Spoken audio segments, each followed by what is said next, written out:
Welcome, bonjour, allo, good day, zdravo, hola. Welcome to the Yoga Health Coaching Podcast, a global collaborative conversation about our collective evolution. We're into the habits for you and the rest of humanity to thrive. You'll hear what's working and what's not on our journeys as coaches, guiding peeps into the habits of thrive. Based on Ayurveda, based on the wisdom of yogis and yoginis, intertwined with the reality of modern life. We'll also rap about our wellness coaching careers. We'll bring in outside experts to guide our own quests in our personal and pro-thriver journeys. Join us by the Vitamix. We might get loud. We will definitely get juicy.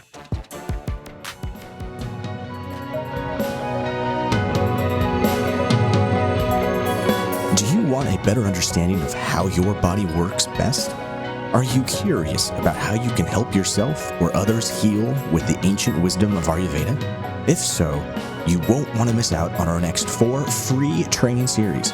We've teamed up with 4 mentors from our Living Ayurveda course to teach you how we use Ayurveda to heal ourselves, our families, and our clients. Join us for 4 free live masterclasses now at yogahealer.com/Ayurveda-masterclass.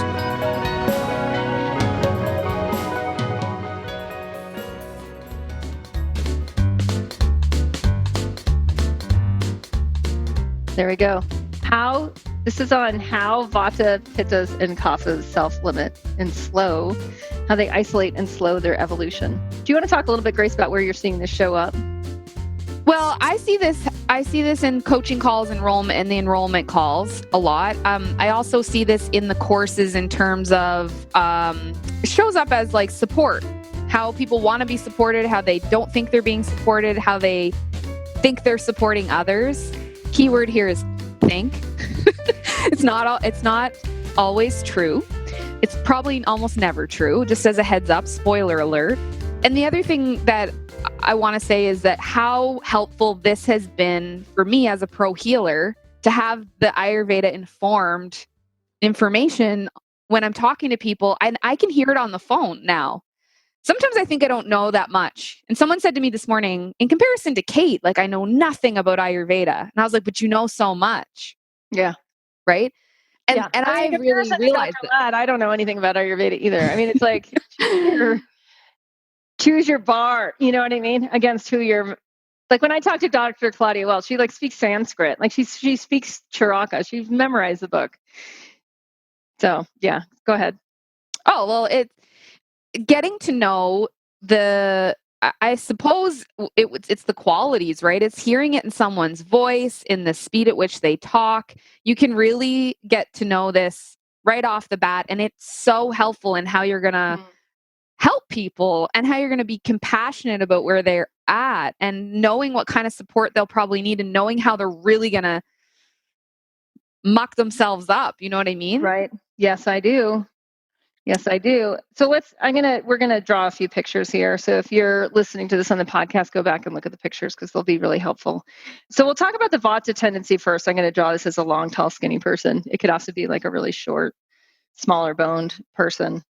And what Vatas tend to do, their isolation is really different than Pittas and Kaphas. So Vatas they naturally isolate in their own insecurity. So the way we see this both in an enrollment process. We also see it in course members where I was actually having this conversation with someone just yesterday, because a lot of what we do in enrollment is get people ready to be awesome course members. Like to me, it's like someone's not enrolled and onboarded properly unless they're awesome on day one. Like if they're awesome on day one, meaning like they know how to get over this tendency to isolate and slow their evolution. If we've already worked through that, if they already know their triggers, if they already know what we expect of them and how for them to be awesome so they can really get what they want out of the course, which is necessary. Like they have to show up in a certain way for them to actually get what they want.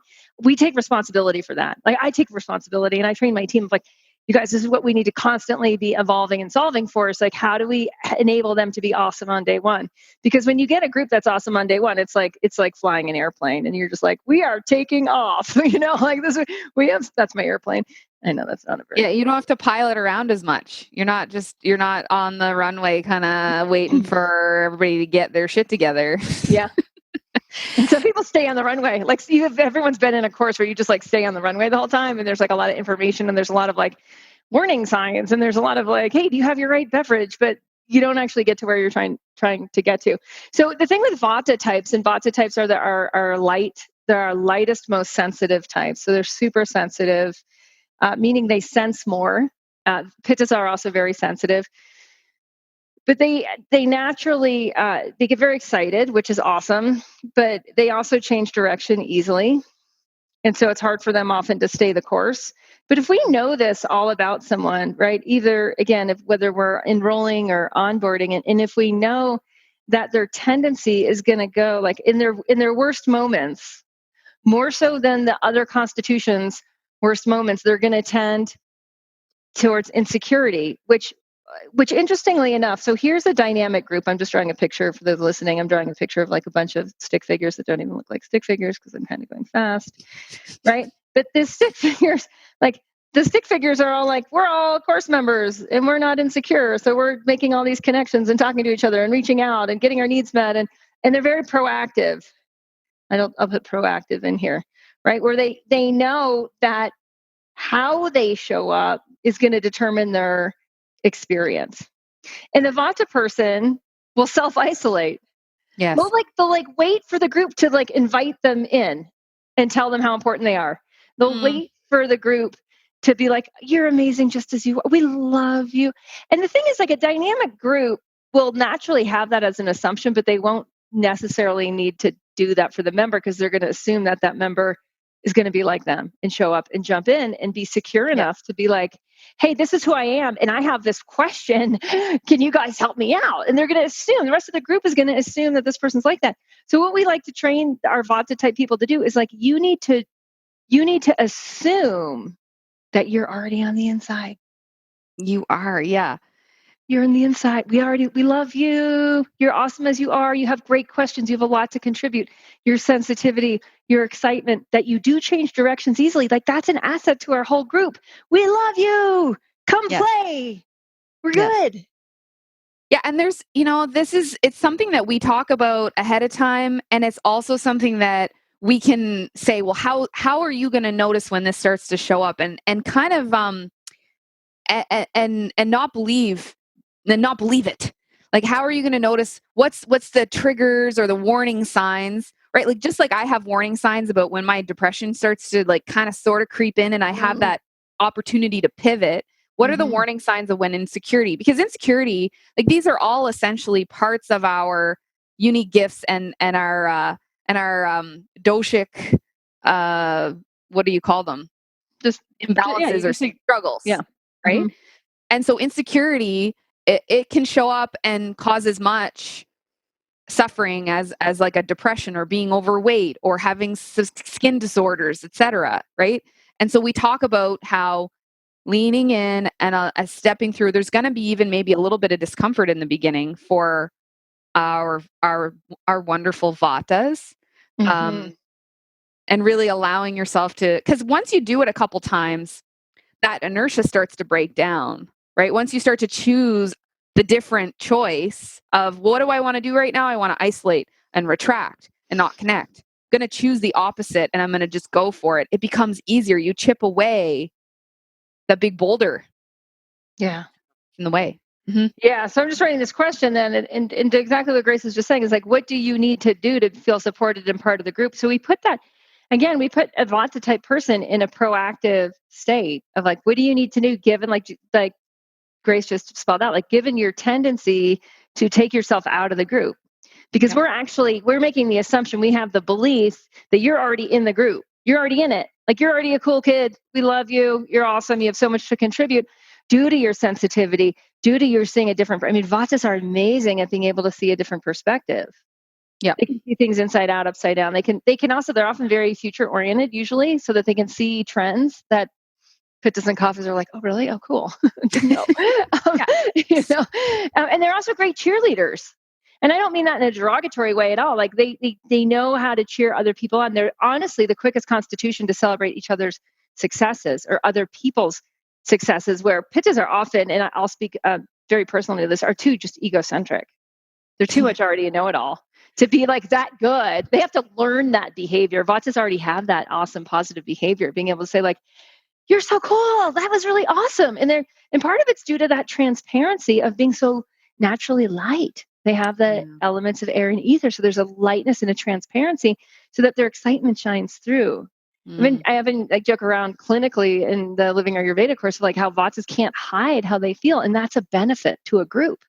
To be like, that didn't land right, or they'll get really upset about something that was off. And like, that's a boon to a group to have that kind of thing. So again, this question of what do you need to do to feel supported and part of the group is a really great question for Vatas to assess again. And then when they're in the course and they forget that and they start to do repetitive old patterning, self-isolating behaviors, to ask that again. And we have a ground rule on that in our dynamic groups guidelines of like, don't tweak out, reach out. And we train, and this is really for particularly the Vata types over the years that we found like, hey, we want to train you to reach, and it's not even reach out, it's really more of reach into the group, is to continually reach in and get yourself to be in the circle and to get yourself doing the behaviors that connect you to what's already happening. Do you know what I started asking is really interesting? It's fun, and it's also hugely insightful. I started asking people, it's a way of asking, how do you not feel supported, which will give us an indication of what they're going to need to do to feel supported. But I started asking them, what could we do to piss you off? What would piss you off? I love it. I'm going to write that down. Yeah. What can we do to piss you off? And they kind of like, it originally started when I was doing enrollment, like for my own courses. And I wanted to know, because a lot of my friends were kind of coming in the pilot phases, right? Like when I was first going through yoga health coaching, I was getting my friends and people who knew me really well. And I'd say, what do you know about me that would piss you off? What do I do already you can tell me about that would piss you off? How am I already pissing you off? And so now with people that I don't really know, I could say, can you think back to a past or a previous course or a past teacher that you had? What did they do that pissed you off? And then this it informs us for how the person actually does want to be supported. And it's a really cool workaround. Love it. And it's fun. We usually laugh, and they can take a lighthearted approach to how they get their feelings hurt. Yeah. Isn't that really what we're talking about? It is. I mean, again, because these things that when we talk about dynamic groups, and it's a very real part of our curriculum of all Yoga Healer and Yoga Health Coaching courses, it's a very real part. We want to actually evolve our ability to tap into dynamic groups, because a lot of that enables that the plane to actually take off, that this can only happen with this. It can't happen. It doesn't work with just an individual. It doesn't work. You just can't. So part of our education is to know how to be more part of a better functional dynamic group. And it's really exploratory. It's very experimental. And like, how do you need to show up? And I'm with the Yoga Health Coaching Mastery members, I'm like, we're leaning in with them and being like, hey, who do you need to be for your mastermind group to evolve? What happens when you take that responsibility for how your group's evolving on yourself? And that's a more advanced phase of it. First, it's just like learning the guidelines and the ground rules and how to play and how to actually how to be honest and humble and transparent and inquisitive and deep listener and get that. And people are often surprised because they're like, oh, I thought this was just like an online course. It's like, no. Like we take that word course community, and the emphasis is that the community will help you evolve faster than any course could. And once you start to get that, it's huge. So let's get into the Pitta, just because of we've got two other constitutions to cover here. So let's go into the Pitta type next. And I think you just drew a picture of Gail. Did you notice that? You got the bun on the top? Okay, Pitta. Yeah, where's your bun? Get your bun on. So Pitta types, and you and I both have a lot of Pitta. So Pitta types, I'm going to draw the triangle. They're very, it's kind of a Pitta Kapha type there. They're usually not quite that. The Pitta types have a lot of fire, right? That's their deal, is that they're fiery. And it fires at all out of balance, they get a little bit irritable or a lot irritable. They get quite critical. And part of the problem is they're usually very mentally sharp, which is an asset, but it can turn on itself. And what's really kind of fascinating is Pittas often think they know more than they do. And if you ask my siblings about this, I will confirm that. I was the know-it-all kid growing up. And it was their joke. It was their joke. It was not. And I was like, I do know it all. I know way more than you two clowns, right? But this becomes this know-it-all thing of thinking they know. And this is really hard, right? Because we're talking about the things that isolate and slow evolution. And this is really personal. And I will self-identify here, is because of this, we're actually like slower to pick up on our biggest obstacles. Yeah, we can't Shoshin. Shoshin's beginner mind. Like, I struggle to just walk into something and be like, I am an empty vessel. I know nothing. I come in with I already know all this stuff. And it totally prevents me. It's that Buddhist story about the teacher going and pouring the cup of tea and it overflowing. The guy's like, whoa, stop, it's full. And then the Buddhist teacher says, or whoever it was, might have been the Dalai Lama or something, it's like, well, is your mind like this? Is it already full? Or is there any space? And I identify so much with that story because I'm like, shit, I'm going to have to drink my tea or pour some of my tea out so that I can receive more. Because I don't know it all, for the love of God. For the love of God, right? It's like we have what's known and we have what's unknown. And this is where what's fascinating to me is that opportunity actually exists beyond the world of the known.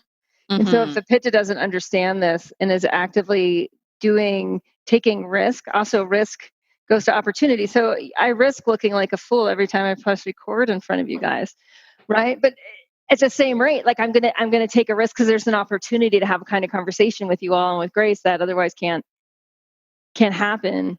As Pittas start to learn that the opportunity always exists in the unknown, that's where the opportunity is, right? Yeah. And it's going to take risk. And with Pittas too, because of this, they're also really in their head. And because of this, they can really lose connection to their heart. They can lose connection to, they often don't have, I'm just going to write the list down here. They're often not very vulnerable and they're not that humble. And they have the hardest time learning from their peers who have so much to offer them, right? And so unless they're learning from the expert, they're good at learning from the expert, but they're not very good at learning from their peers because they've already put themselves on top of everyone else. And because of this, like these people are all, just to go back to it, like these people are all actually having a party. Right. Right. Yeah. And these people are doing this awesome dynamic dance and connecting, and you'll see all this awesome like mesh networking happening and all this stuff that's happening with vulnerability and humility. And they're able to learn and grow in so many ways. And their life experience is so much more full because they don't have this hierarchical imbalance. Right. It's hard to talk about because it's really sad. Well, because we need our Pittas who know, so like we need them to be able to soften and open and connect and learn from their peers and their course, so that the plane, right? If we go back to this airplane, so that like this can happen because this is so much more fun. What comes up for me as you're talking about the Pitta stuff, and even when I think back to the Vata stuff, is the old adage of like we point the finger out and there's three pointing back.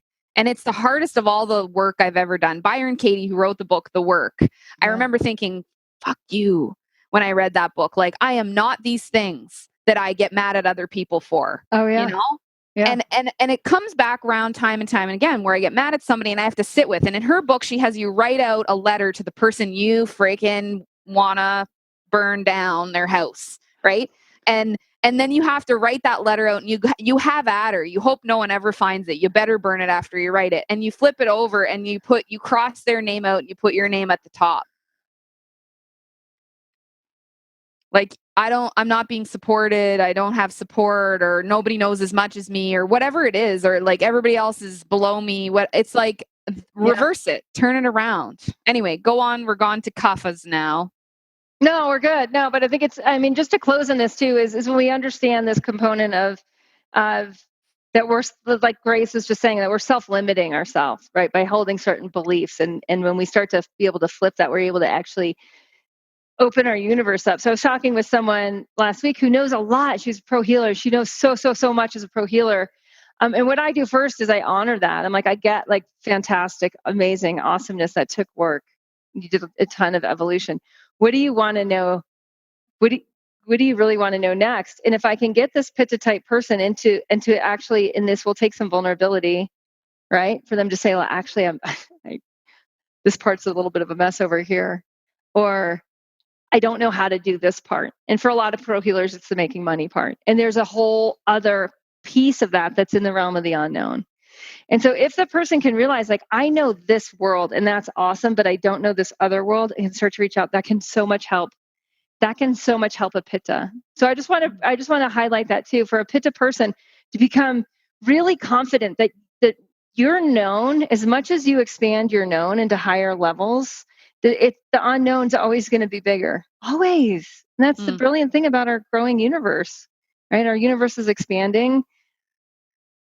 And if we start to see like, oh, like a quote that's attributed to Einstein, the thinking that got you here will be the thinking that gets you there, kind of thing, right? Like to get to another place.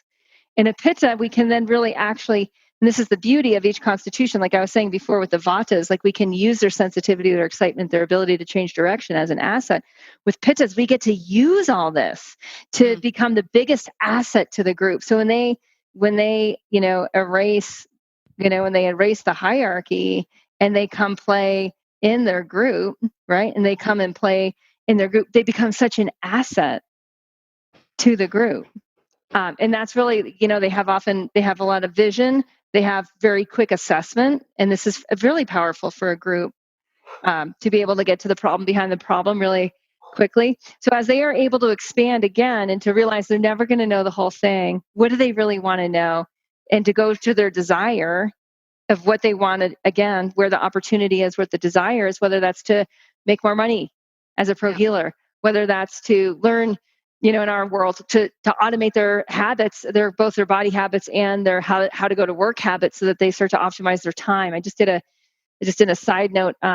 It's probably coming out in a blog post or podcast soon on how I use Vata Pitta Kapha in the field of a week for time blocking. It's really a cool video that's actually changed the way I am thinking, due to a question from Jen Birchfield, who's an Awake Living member.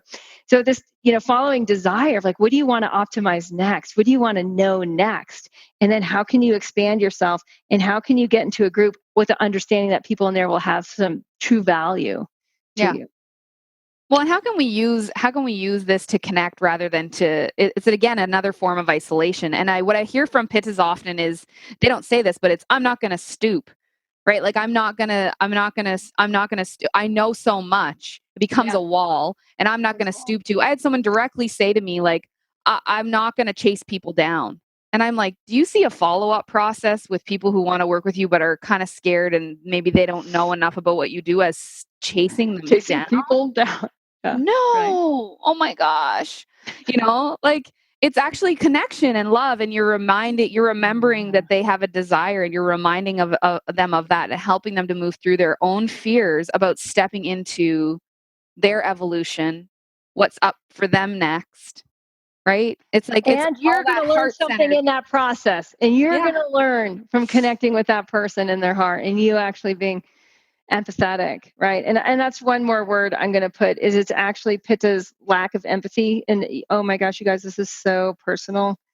My mom, when I was a child, my mom used to, like, honestly, she's not like a prayer type person, but she would pray for me to become a more empathetic person, because she just saw how I was limiting myself from what was really going on.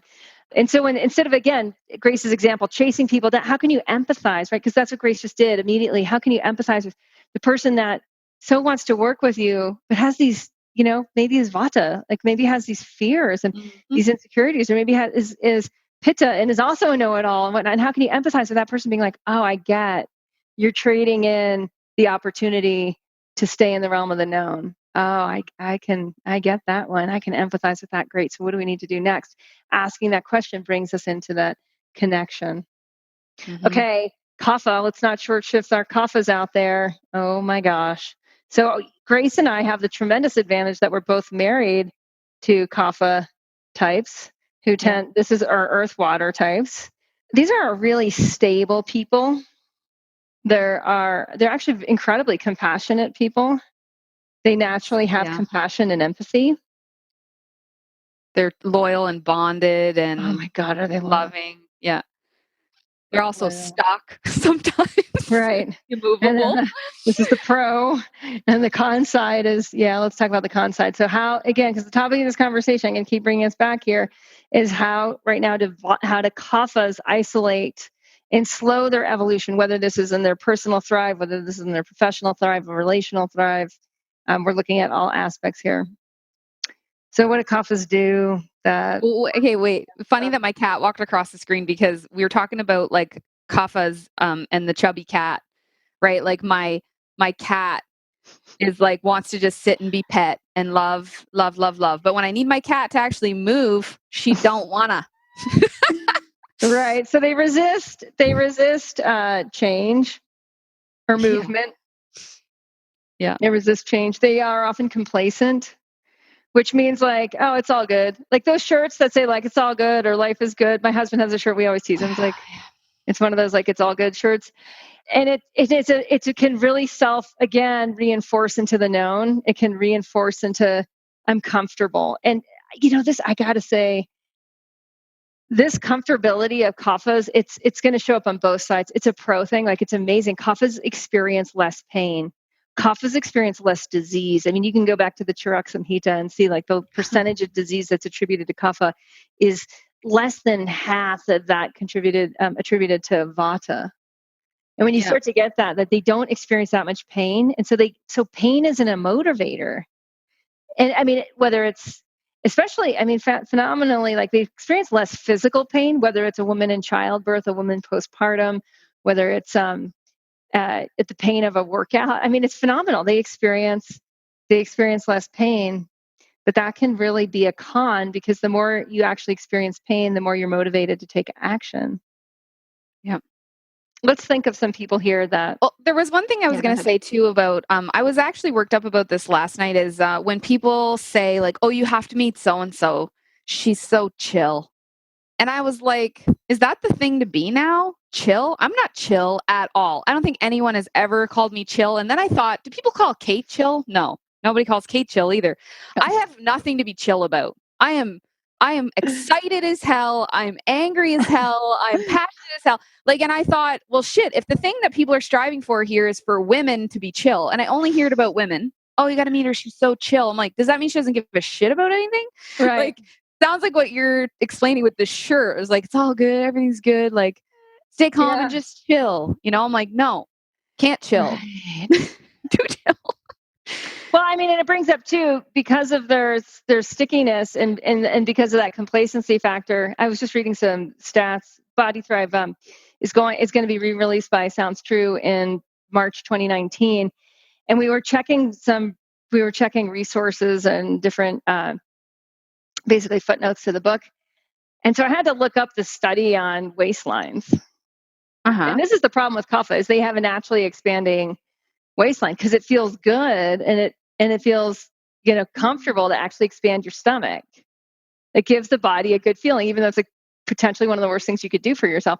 So there's these studies on waistlines and how if a woman has a waistline that's above, I think it's like 36, if you're like 36 or bigger, and if you think of pant sizes, like our pant sizes are getting bigger, especially anyone who shops at like big box stores like Costco or Sam's Club, and you'll look, there's like small, medium, large, and they don't actually have that number anymore. But remember when you were buying jeans as a teenager and how it was like, I'm a 26 or 27 or 28 or 29.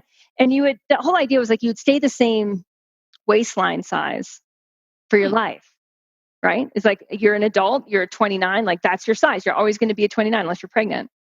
But what happened is these waistlines keep expanding. In the stores, right? They're providing more and more of these expanding waistlines. And so it's really easy for a Kapha type to continue to feel comfortable into that which is actually leading to disease. Jammy jeans. Jammy jeans. It's jammy jeans. Sorry. Danny has a pair of them and he loves them. And he loves the jammy jeans that like just expand with you. They're like they have that nice flexible waistline, right? There's no.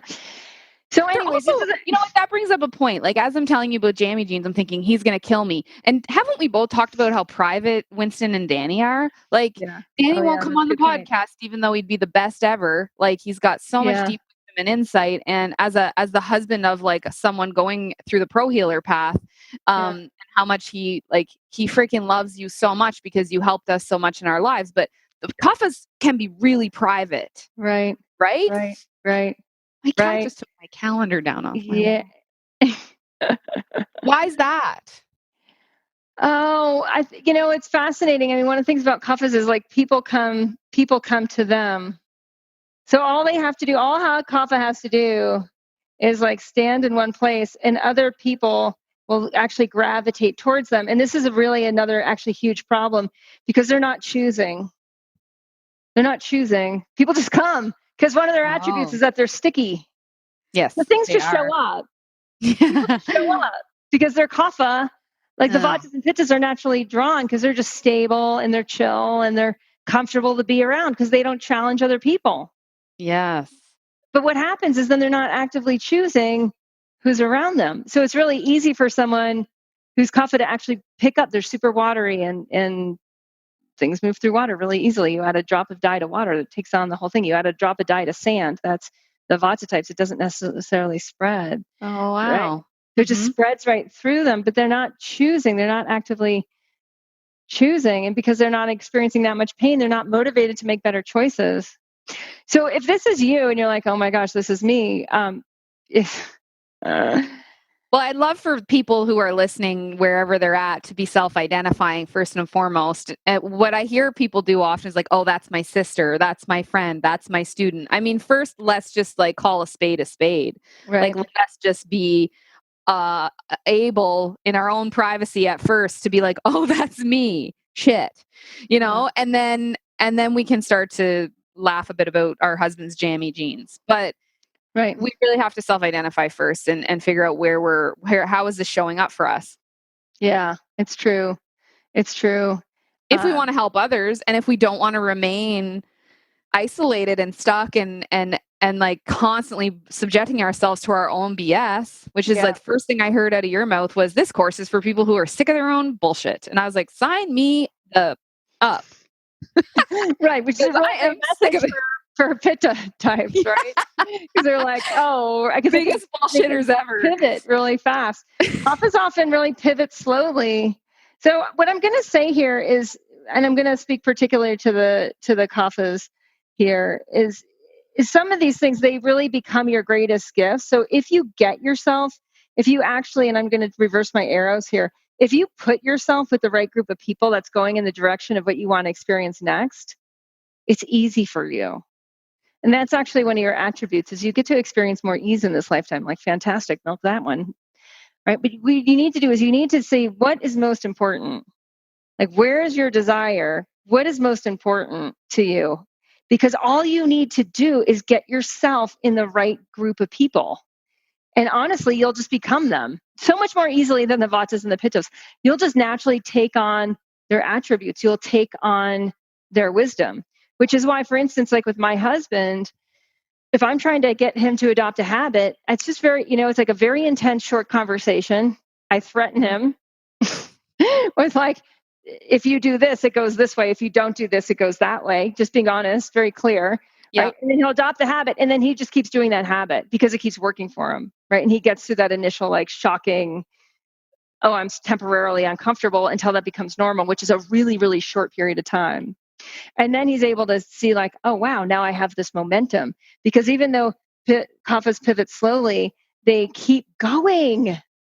Their ship keeps going. And I often do draw it as a big ship. And it's just like, it keeps going in that direction. It'll just keep going. Yeah. So again, if a Kapha is not really awake, because they're going to resist change, if they're not constantly sparking their desire, like, what do you really, really, really, really want? What is really most important to you? Yeah. Then they can get themselves in the right group. Oh, heck Right? yeah.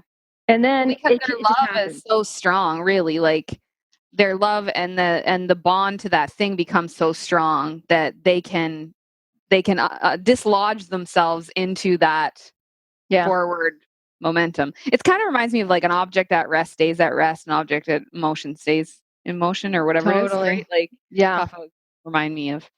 Do you have a call? Yep, I got to go. So Okay. I just want to wrap up. This was how Vatas, Pittas, and Kaphas isolate and slow their evolution. Again, you're self-identifying. Get in your own way. How you get in your own way, how you keep yourself stuck. Please know, too, with all of this, we can start to see how impersonal it all is. Like we all have one of these tendencies. No one's exempt.